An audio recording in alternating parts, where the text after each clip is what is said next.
अब्बास मुझे 50,000 रुपए दे दो। मैं कहता हूँ क्यों, what is the purpose of getting this money? He says कि मैं 50,000 रुपीज का गंदुम खरीदूंगा, आपसे पैसे लूंगा, गंदुम खरीदूंगा। मैं कहा, फिर गंदुम माने आटा, फिर आटे को बेचूंगा और मुझे 80,000 रुपए मिल जाएंगे। कितने का फायदा है? 50 और 30 मिला के निकालो माइनस, और कितना आया? 30,000 का मुनाफा है, जिसमें से मैं 10,000 मैं रख लूंगा, आपको दूंगा, और 20,000 मैं अपने पास रखूंगा। ये कहानी है। तो इसलिए आप मुझे अब्बास साहब 50,000 रुपए दे दें और मैं आपको वापस 60,000 कर दूंगा। मैंने कहा इसको समझाओ मुझे। कह रहा समझाया तो आपको, 50,000 की गंदुम खरीदूंगा, आपसे पैसे लूंगा, 50,000 की गंदुम खरीदूंगा, 80 में बेच दूंगा। मैंने कहा फिर क्या करोगे? कहने का चूंकि दोनों का मुझे मुनाफा होगा 30,000 रुपए का। मैं कहा ठीक है, 10 आपके 20 मेरे। ये लोन का काम कर रहा है मेरे साथ, ये लोन की बातें कर रहा है। लोन यानी डेट फाइनेंसिंग। क्या लोन को क्या कहते हैं? Debt financing. इसको कहते हैं डाल ये टे, डेट, बीच में साइलेंट है, डेट फाइनेंसिंग। मैंने कहा नहीं ऐसा नहीं करो। कल नहीं, मैं ऐसे ही करूंगा। मैं कहा मुझे क्या मिलेगा? कहते हैं आपको 50,000 वापस कर दूंगा, प्लस एक्स्ट्रा क्या दूंगा? 10,000। ये कितने हो गए? 60,000। तो ये तो कह रहा है आप मुझे 50 दें, मैं आपको 60 वापस कर दूंगा। मैं कहा यार इसको हलाल हलाल कर लो, ये हराम तरीका है, हलाल करके कर लो ना। कहता है कैसे? मैं कहा ये ऐसा करो, तुम मुझसे लोन नहीं लो, ये डेट फाइनेंसिंग नहीं करो, तुम्हें 50,000 रुपए मुझसे ले लो और ये मेरा कैपिटल होगा, मेरा बिजनेस का पैसा है, मैंने तुम्हें दे दिए, तू मेरा पार्टनर बन जाए, मेरा पैसा तेरी मेहनत। उसने कहा ठीक है, 50,000 रुपए में का वो मेरा पार्टनर बन गया। अब पार्टनर बनने के बाद उसने क्या किया? माल खरीदा। क्या खरीदा? गंदुम। गंदुम खरीदी, अभी गंदुम पार्टनरशिप पे खरीदी, पैसा मेरा है, उसकी मेहनत है। ठीक है, मेहनत क्या की उसने? गंदुम खरीदी, ये उसकी मेहनत है, पैसा मेरा है। Yes no? इसको बेच दिया उसने, कितने का? 80 का। अब मैंने कहा 80,000 हो गए। अब मैंने कहा अब 10,000 मेरे दे दे और 20 तू रख ले। ये जायज हो गया। समझ में आया? ये जायज हो गया। क्यों? कि मैंने एग्रीमेंट यहां पे लोन का नहीं किया, किसका किया? पार्टनरशिप का। पार्टनरशिप के एग्रीमेंट के बाद मैं उसका पार्टनर हूं। ठीक है, अब गंदुम खरीदी है, हम दोनों पार्टनर हैं। अब बिकेगी तो यकीनन प्रॉफिट में मैं भी हिस्सा लूंगा। पार्टनरशिप प्रॉफिट के लिए होती है ना, प्रॉफिट होगा। ठीक है, मुझे 10,000 दे देगा, 20 खुद रख लेगा। Yes no? मुझे कितने मिल गए? 10,000 रुपए प्रॉफिट के मिल गए और मुझे ये वो 50,000 रुपए वापस भी हो जाएंगे। Yes no? Yes no? 50,000 तो मुझे वापस करेगा, करेगा नहीं? 80,000 में से 50 मुझे वापस करेगा। हो गया वापस, कितना बचा? 30। 30 में से 20 खुद रखेगा। ये 80,000 जो मिले हैं, ये 80,000 जो मिले हैं, इसमें 50,000 मुझे वापस करेगा ना। ये पार्टनरशिप टूट जाएगी। Yes no? और 30,000 का जो मुनाफा हुआ है उसमें से क्या करेगा? 10 और दे देगा मुझे। Yes no? दोनों के मिलाओ कितने हो गए? 60 हो गए, नहीं हो गए? अब कितने बचे इसके पास? कितने बचे? 20। उसका अपना मुनाफा हो गया। हमने हराम चीज को हलाल में कन्वर्ट कर लिया। ठीक है, लेकिन इसमें एक रिस्क है मुदारबा में। वो ये रिस्क है, ये 50,000 रुपए की गंदुम लेता, मैं पार्टनर हूं ना, और ये गंदुम जो है उसमें कीड़े लग जाते, बारिश हो जाती, खराब हो जाती, तो अब तो मुनाफा नहीं होता। तो ये 50,000 की चोट मुझे लगती। मुदारबा में ये बहुत रिस्क है कि जब आप किसी को कोई चीज दिलाते हैं तो जब तक वो बिके ना, उस वक्त तक जो जिसने पैसे दिए हैं, पैसे देने वाला खतरे में। लोन में क्या है? मैंने आपको 50,000 रुपए दे दिए, अब आपने गंदुम खरीदी, खराब हो गई, जल गई, मैं कहूंगा भाड़ में जाओ, मुझे 60 दो। इसमें रिस्क नहीं है, इसमें रिस्क बहुत है, मुदारबा में रिस्क बहुत है, और डेट फाइनेंसिंग में रिस्क 0 है। इसलिए बैंक जो है वो इसको पसंद करते हैं, डेट फाइनेंसिंग को, मुदारबा पार्टनरशिप को पसंद नहीं करते। वो कहते हैं हमें फंस जाएंगे। और फिर पाकिस्तान में बेईमान बहुत हैं, 50,000 रुपए की गंदुम लेंगे और 80,000 कमाएंगे और झूठ बोलेंगे कि उसमें तो कीड़े पड़ गए, और बैंक को बेवकूफ बना देंगे। तो बैंक तो डरता है आपसे, पाकिस्तानी हो, सही है नहीं? तो एक खतरा बैंक को यह है कि नहीं, मुदारबा में हो सकता है सच्चा नुकसान हो और हो सकता है झूठा नुकसान हो, दोनों केस में बैंक का नुकसान है। सच्चा नुकसान हुआ तो भी बैंक का नुकसान है, और झूठा नुकसान हुआ तो भी बैंक का नुकसान है। तो बैंक कहता है आप मुझसे पैसे ले लो और मुझे बताओ कितने दोगे, बस खत्म, मुझे इससे मतलब नहीं है। गंदुम खरीदो, शहद खरीदो, नहीं समझे, टॉफी खरीदो, जो खरीदो, मुझे 50 नहीं है, मुझे वापस 60 कर दो, बस छोड़ दो। Yes no? तो मुदारबा इज अ रिस्की प्रोडक्ट, यानी जो मुदारबा है ये एक रिस्की है। इसके फायदे बताए आपने, पहले फायदा बताया था, इसमें बड़े अच्छा पार्टनरशिप हुई। फिर इसके ऊपर क्रिटिसाइज भी करेंगे, आप तनकीद करेंगे, इसमें एक मसला है कि हो सकता है उसे नुकसान ना भी हो, झूठ बोले। फिर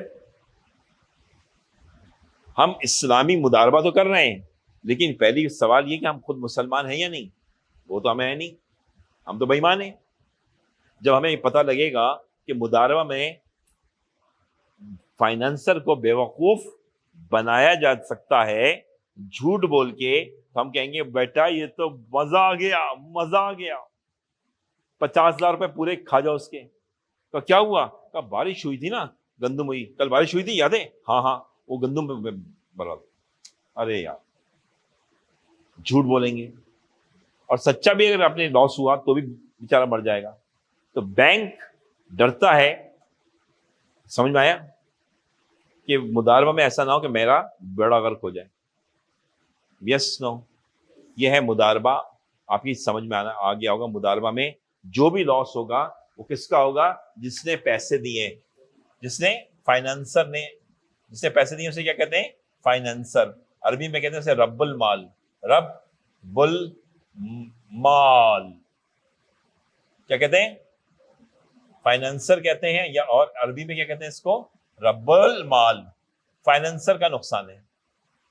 50,000 रुपए दिए, अगर ये माल जल गया, पूरे 50,000 किसके गए? अब आप कहेंगे जो दूसरा आदमी था उसे क्या कहते हैं? मुदारिब। उसे क्या कहते हैं? मुदारिब। मुदारिब। मुदारिब का क्या नुकसान हुआ? उसका टाइम का नुकसान हुआ, उसका एफर्ट का नुकसान हुआ। टाइम मनी नहीं है, time is a money. Yes no? Time भी तो एक कीमत है ना। मैंने बैंक से पैसे लिए, मैं कौन हूं? मुदारिब। बैंक कौन है? रब्बुल माल। Yes no? Yes no? तो रब्बुल माल का लॉस मनी का लॉस किसका होगा? रब्बुल माल का। और इसका लॉस क्या होता है? इसका लॉस होता है टाइम, टाइम का और एफर्ट का। एफर्ट का इसका लॉस है। बैंक का क्या लॉस है? फाइनेंसर का क्या लॉस होता है? मनी। Yes no? अगर लॉस हो, वैसे तो लॉस नहीं होगा, ठीक है नहीं? मुदारबा क्लियर है या नहीं है? अब आपको सवाल इस्लामिक फाइनेंस में सवाल लाजमी कर दिया इन्होंने, एक सवाल पूछते हैं इस्लामिक फाइनेंस से। अब ये मुदारबा में पूछते हैं, तो आप मुदारबा बता सकते हैं या नहीं? अच्छी तरह समझ में आ गया मुदारबा क्या होता है? मुदारबा में एक इन्वेस्टर है और एक क्या नाम है? मुदारिब है। मुदारिब वो पार्टनर है जो मेहनत करेगा। मैं बैंक से जाके कहूँ मुझे गंदुम चाहिए, तो मैं कौन हूँ? मुदारिब। और बैंक कौन है? रब्बुल माल। और मैं चाहूं तो बैंक को बेवकूफ बना सकता हूं। तो ये है एक हल। बेहा मुराबेहा सेल है, सेल परचेज सेल है। Purchase sale. अब मैं बैंक के पास गया, मैंने कहा बैंक साहब मुझे 50,000 रुपए दे दो, मैं आपको 60 दूंगा। बैंक कहेगा नहीं, मैं आपको पैसे नहीं दूंगा, इस्लामिक बैंक पैसे नहीं देता, लोन नहीं देता। तो अब आप क्या करेंगे? कहता है मुदारबा कर लो, एक ऑप्शन है। अब मुदारबा की जगह दूसरा एक और तरीका है, एक और तरीका है, वो देखते हैं, जो हमने कल भी डिस्कस किया। इस्लामिक बैंक कहेगा तुझे क्यों 50,000 रुपए चाहिए, बता 50,000 क्यों चाहिए? मैंने कहा 50,000 रुपए इसलिए चाहिए, मुझे अहमद से मैंने गंदुम खरीदनी है और इसको मैंने अमजद को बेचना है, सेल करना है, यानी खरीदे और सेल करूंगा 80,000 में, मुझे मुनाफा है 30,000 का। तो वो कहेगा ठीक है, देखो तुम ऐसा करो, 50,000 मैं तुम्हें नहीं दे रहा, तुम्हारी बजाय मैं अहमद से 50,000 की गंदुम खरीद लेता हूं, ठीक है? हमने कहा ठीक है। फिर ऐसा करूंगा, यानी मैं परचेज कर लूंगा, परचेज करने के बाद स्टेप नंबर 2, मैं वो गंदुम तुम्हें 60,000 की बेच दूंगा, ठीक है? नहीं, आपने कहा सही है, 50,000 रुपए की। अब बैंक ने क्या किया? बैंक ने गंदुम खरीदी, परचेज किया, कितने का परचेज किया? 50,000 का। किससे किया? सब बोले, किससे खरीदा? अहमद से। और बैंक ने second stage, step 1, step 2, bank ने सेल कर दिया इसको अब्बास 60,000 में अब्बास को, हो गया। और मैं अब्बास इसको किस्तों में पेमेंट कर देगा। क्या किस्तें तय हुई? 5,000 हर महीने, 5,000, 5,000, 5,000, 5,000, 5,000, 5,000,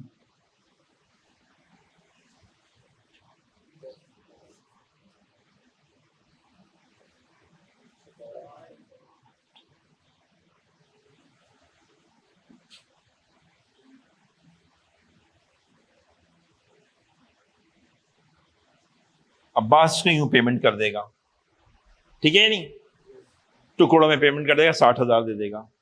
स्टेप नंबर 1, बैंक ने अहमद से फौरन फौरन माल खरीदा। स्टेप नंबर 2, फौरन बेच दिया। माल किसके हाथों में चला गया? अब्बास के। अब अब्बास ने क्या किया? अब्बास ने फौरन फौरन इसे बेच दिया, किसको? अमजद को। और अब्बास के पास कितने पैसे आ गए? 80,000। कितने आ गए? 80,000 आ गए। अब अब्बास के पास 80,000 रुपीज आ गए। अब अब्बास ने क्या करना है कि 80,000 में से जिसको आ गए वो 5,000 करके 60,000 किसको दे देगा? और कितने उसके पास रहेंगे? 20,000। नहीं आया समझ में? क्लियर हो गया? नहीं, ये भी एक ऑप्शन है। इसमें यह है, अगर अब्बास ने, जैसे ये इसमें देखते हैं, अब्बास बैंक ने परचेज किया, अब्बास को सेल किया। अब गंदुम अब्बास ने अमजद को बेची थी और गंदुम खराब हो गई, बैंक अभी भी 60,000 पूरे लेगा। क्यों? कि ये मुदारबा नहीं है, ये मुराबेहा है। मुराबेहा में यह है कि स्टेप नंबर 2 के बाद, ये क्या है? स्टेप नंबर 3 है। क्या है ये? स्टेप 3 है। स्टेप नंबर 2 के बाद बैंक अपने पैसे लेने का हक रखता है, बैंक अपने पैसे लेने का हक रखता है, चाहे स्टेप नंबर 3 में गंदुम को कुछ भी हो जाए। Yes no?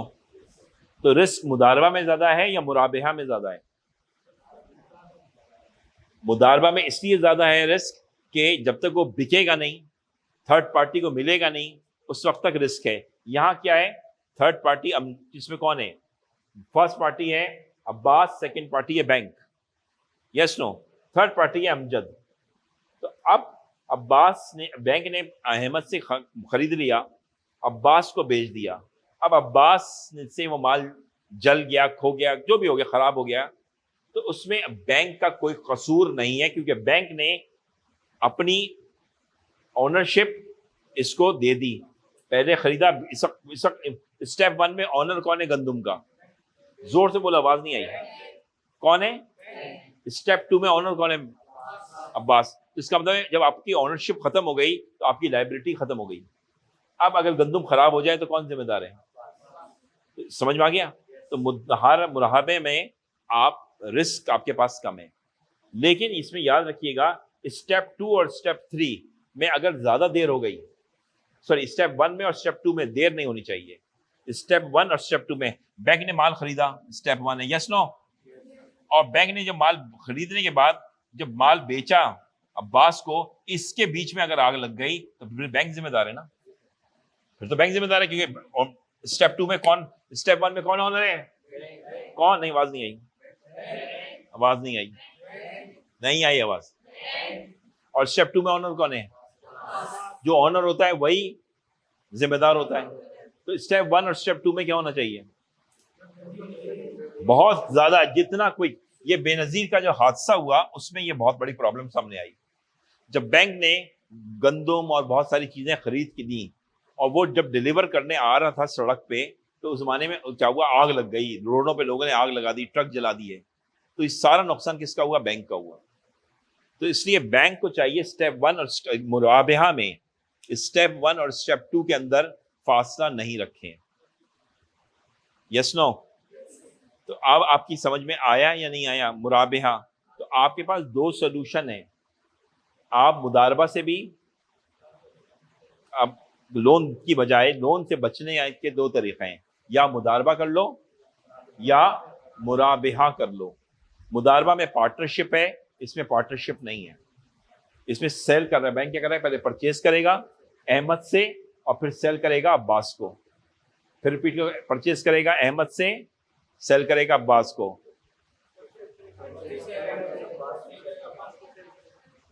जोर से बोलो, आवाज नहीं, समझ में आ गया? क्लियर हो गया या नहीं? तो ये आपकी समझ में आ गया कि ये आपको आपकी कमांड आ गई है मुदारबा और मुराबहा पे। और अब इसमें अब्बास को क्या फायदा है? अब्बास जब सेल करेगा अमजद को, अब्बास को 80,000 रुपए पूरे मिल जाएंगे और फिर अब्बास 80,000 को अपने कलेजे से लगा के रखेगा और आराम आराम से 5,000 5,000 5,000 देता रहेगा। और 80,000 रुपए जो कि अब्बास के पास होंगे, अब्बास 80,000 को मल्टीप्लाई करेगा, किसी और बिजनेस में लगाएगा, कुछ और कमाएगा, नहीं समझे? क्योंकि अब्बास को तो पूरे 80,000 मिल गए ना। देखिए उसको पेमेंट कैसे करनी है? आराम आराम से पेमेंट करनी है, आराम आराम से। पैसा मिल गया फौरन। नहीं आया समझ में? सही है ना? रिसीविंग हो रही है फुल और पेमेंट हो रही है इंस्टॉलमेंट। Yes no? ये क्लियर हो गया?